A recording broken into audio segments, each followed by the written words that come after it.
जानिए अपने जीवन में गरीबी और दुख का असली कारण भगवान श्री कृष्ण से। अगर आप भी भगवान श्री कृष्ण को मानते हैं तो वीडियो को लाइक और चैनल को सब्सक्राइब कर दें।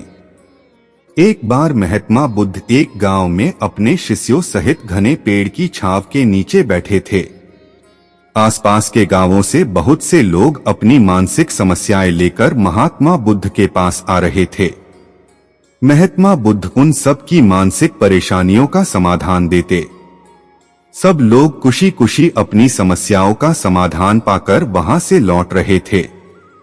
वहीं से कुछ दूर बैठा लोगों को बुद्ध के पास जाते देख एक दुखी भिखारी अपने भाग्य को कोसता हुआ यही सोचने लगा कि अभी कुछ देर पहले तो ये लोग दुखी मन से मुंह लटकाए उन महात्मा के पास गए थे, और अब इतना खुश होकर कैसे वापस लौट रहे हैं। आखिर माजरा क्या है, जरा मैं भी जाकर देखूं कि वो महात्मा ऐसा कौन सा खजाना बांट रहा है इन लोगों को। वे इतने प्रसन्न हुए कि उनके चेहरे लाल हो गए। जब वो दुख भिखारी कुछ नजदीक गया तो उसने देखा कि ये महात्मा तो लोगों को प्रवचन देकर लोगों के दुख का निवारण कर रहे हैं। यह देखकर भिखारी के मन में भी तीव्र इच्छा हुई कि क्यों न मैं भी इन महात्मा को अपना दुख बताऊं। मुझे भी अपने दुख का समाधान अवश्य मिलेगा। बस फिर क्या था, समाधान पाने की लालसा लिए भिखारी महात्मा बुद्ध के सामने पहुंचा और हाथ जोड़कर प्रणाम करते हुए बोला, मैं भी लोगों की मदद करना चाहता हूं।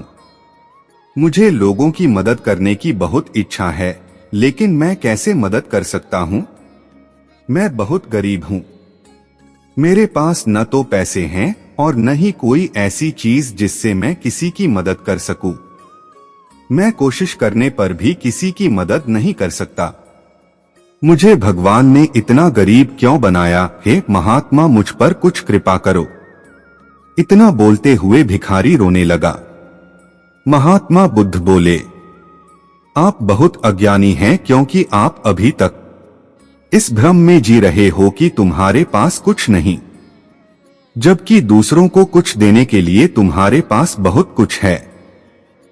तुम बिना धन और वस्तु के भी दूसरों की मदद कर सकते हो। तुम्हारे पास जुबान है जिससे तुम मीठे शब्द बोलकर किसी के दुखी चेहरे पर मुस्कान ला सकते हो। इन्हीं शब्दों की ताकत से तुम किसी के भी टूटते हौसलों को फिर से मजबूत कर सकते हो। इन शब्दों की शक्ति से आप किसी के भी मन में सकारात्मक विचारधारा के बीज बो सकते हैं और उसे गलत रास्ते पर जाने से रोक सकते हैं।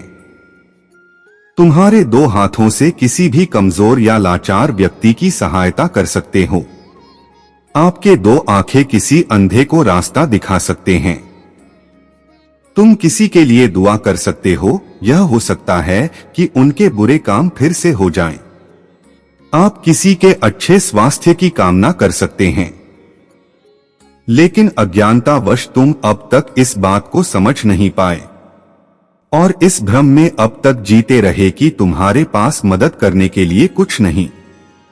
किसी की मदद करने के लिए धन और वस्तु का होना अनिवार्य नहीं है।